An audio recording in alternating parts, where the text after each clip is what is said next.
మాట్లాడొచ్చా? Right. Yeah Anjaneya Reddy గారు మాట్లాడండి.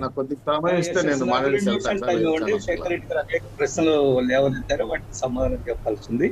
అయితే నా డౌట్ ఏమిటంటే బ్రహ్మనాయుడు గారు రాత్రి మొత్తము శేఖర్ రెడ్డి గారు నిద్రపోయినట్టుగా నాకు అనిపించడం లేదు. నిన్నటి రోజున ఎప్పుడైతే పొత్తు ఖరారయ్యి వార్తలు బయటకు వచ్చిన వెంటనే రాత్రి నుంచి బహుశా ఉదయం వరకు ఆయన నిద్రపోయినట్టుగా నాకు అనిపించడం లేదు. ఎందుకనంటే నిద్ర తక్కువైనప్పుడే బ్యాలెన్స్ తక్కువ మాట్లాడతాను నేను. What I feel due respect మీరు మాట్లాడినప్పుడు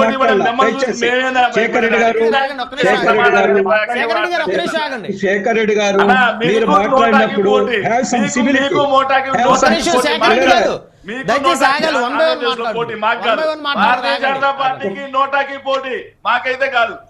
అరే మీరు అట్లాగేనయ్యా, నేను చెప్పలే అయ్యా. నువ్వు మాట్లాడినప్పుడు నేను మాట్లాడలా, కొంత సభ్యతగా మాట్లాడుకున్నాం మనం. మీరు మాట్లాడిన సేపు ఒక్క మాట కూడా నేను మాట్లాడాను. బ్రహ్మనాయుడు గారు please let me complete my point. ఒకటి. రెండోది, నాకు చాలా స్పష్టంగా అర్థమవుతుంది ఆయన నిద్రపోయినట్టుగా అనిపించడం. రెండోది, న్యాయ వ్యవస్థ పట్ల ఎంత గౌరవం మాట్లాడారు వారు. అందరికీ గౌరవం ఉంది. అయితే ఒక్కసారి గురిగింద సాగుని గుర్తు చేసుకోండి. శేఖర్ రెడ్డి గారు, మన ముఖ్యమంత్రి గారు జస్టిస్ రమణ గారి విషయంలో సుప్రీంకోర్టుకి ఆనాడు చీఫ్ జస్టిస్ ఏమని ఉత్తరం రాశారు? మన ముఖ్యమంత్రి గారండి. ఎంత గౌరవం ఉంది ఆయనకి న్యాయ వ్యవస్థ పట్ల, జడ్జిల పట్ల. మన ముఖ్యమంత్రి గారు అనేక సందర్భాల్లో చంద్రబాబు నాయుడు గారిని ఈయన న్యాయ వ్యవస్థను మేనేజ్ చేస్తున్నాడు, వ్యవస్థలు మేనేజ్ చేస్తున్నాడు, కేసులు పెట్టకుండా మేనేజ్ చేసుకుంటున్నాడు. ఆయనకు సుప్రీంకోర్టు హైకోర్టులో మనుషులు ఉన్నారు ఎన్నిసార్లు అనలేదా బ్రహ్మనాయుడు గారు? అన్నారా లేదా? మీరు ఒక సీనియర్ దానిగా మీరు అనేక సార్లు విన్నారా లేదా? కాబట్టి ముందు మీ ముఖ్యమంత్రి గారికి ఏమి న్యాయ వ్యవస్థ పట్ల గౌరవం ఉందో ఒక్కసారి ఆయన అడిగి తెలుసుకోండి. గురిగింద సామెతను గుర్తు చేయదు మరి దయచేసి.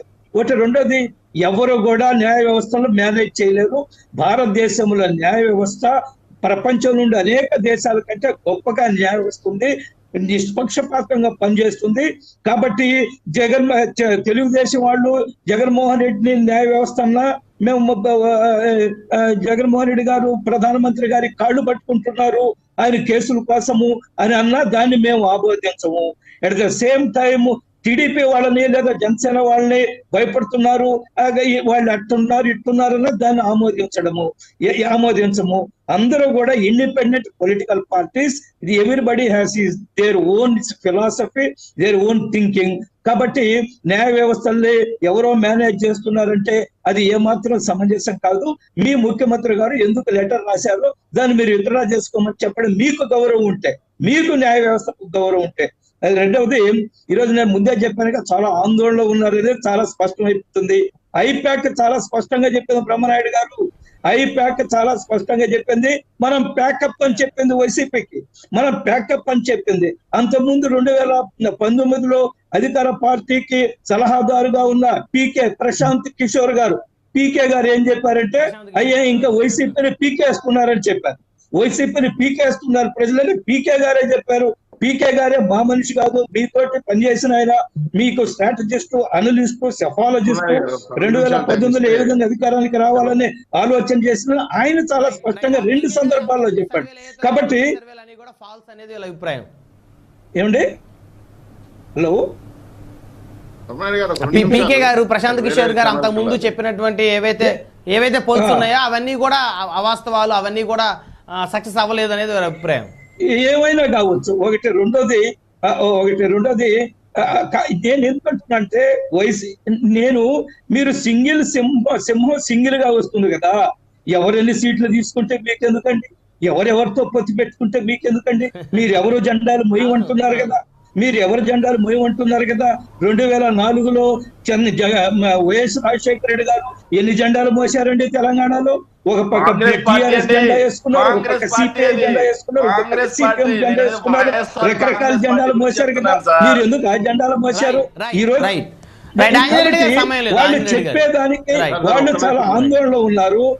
చాలా అవమానకరమైన మార్క్ మై వర్డ్స్ బ్రహ్మనాయుడు గారు, మార్క్ మై వర్డ్స్ 2024లో జరగబోయే అసెంబ్లీ ఎన్నికల్లో చాలా అవమానకరమైన ఓటమిని ఎదుర్కోపోతున్నారు వైసీపీ వాళ్ళు. నేను క్షేత్రస్థాయిలో పనిచేసే ఒక రాజకీయ పార్టీ కార్యకర్తగా చెప్తున్నాను. ఒకటి రెండోది మా Nagendra, my dear friend Nagendra గారితో కూడా నేను వారు చేసిన వ్యాఖ్యలు కూడా త్యాగాలు శ్రీనివాస్ చౌదరి గారు చెప్పినట్టు త్యాగాల గొప్ప అది కాదు. మన రాష్ట్రం యొక్క ఇంట్రెస్ట్ కాపాడడం కోసం, ప్రయోజనాలు కాపాడడం కోసం ముగ్గురు కూడా అవసరం వచ్చినప్పుడు ఒక అడుగు వెనక ఎదగడానికి సిద్ధమైన విషయంలో ఎటువంటి అనుమానం లేదు.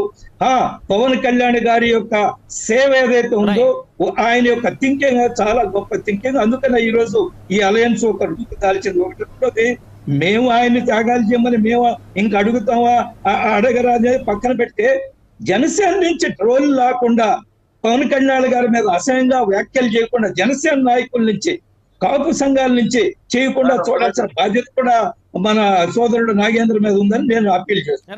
రైట్ ఆంజనేయుడు గారు సమయం లేదు. నాగేంద్ర గారు, నాగేంద్ర గారు సార్ ఒక్క నిమిషం. బ్రహ్మనాయుడు గారు, నేను వేరే ఛానల్కి వెళ్ళాను, నాకు 1 నిమిషం టైం ఇవ్వండి. ముగ్గురికి రిక్వెస్ట్ చేస్తాను. 1 minute. శ్రీనివాస్ చౌదరి గారు కంక్లూడ్ అయినా సార్, ఇప్పుడు రాష్ట్రంలో జగన్మోహన్ రెడ్డి గారిని కార్యకర్తలను నాయకులు చూస్తే జాలేస్తాం సార్. జాలేదు కాకుండా ఒక రకంగా చెప్పాలంటే వాళ్ళ మొహంలో ఫ్రస్ట్రేషన్, వాళ్ళ మొహంలో బాధలు చూస్తూ ఉంటే వాళ్ళు వాళ్ళ అక్రోషాన్ని కక్కేస్తున్నారు.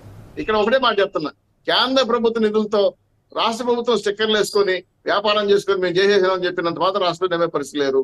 ఒకప్పుడు జగన్మోహన్ రెడ్డి గారు ఏం చెప్పినా నమ్మేవాళ్ళు, ఇప్పుడు జగన్మోహన్ రెడ్డి గారు ఏం చెప్పినా నమ్మట్లేదు. వాళ్ళు ఇది చేసిన మేనిఫెస్టో కూడా ఈరోజు ప్రజలకు రాలా. ఈరోజు సూపర్ 6 కానీ అదే షణ్ముఖ యోగంలో జనసేన తెలుగు పార్టీకి ఇస్తున్న మేనిఫెస్టోలు కానీ జనంలో రాకెట్లో దూసుకెళ్తున్నాయి.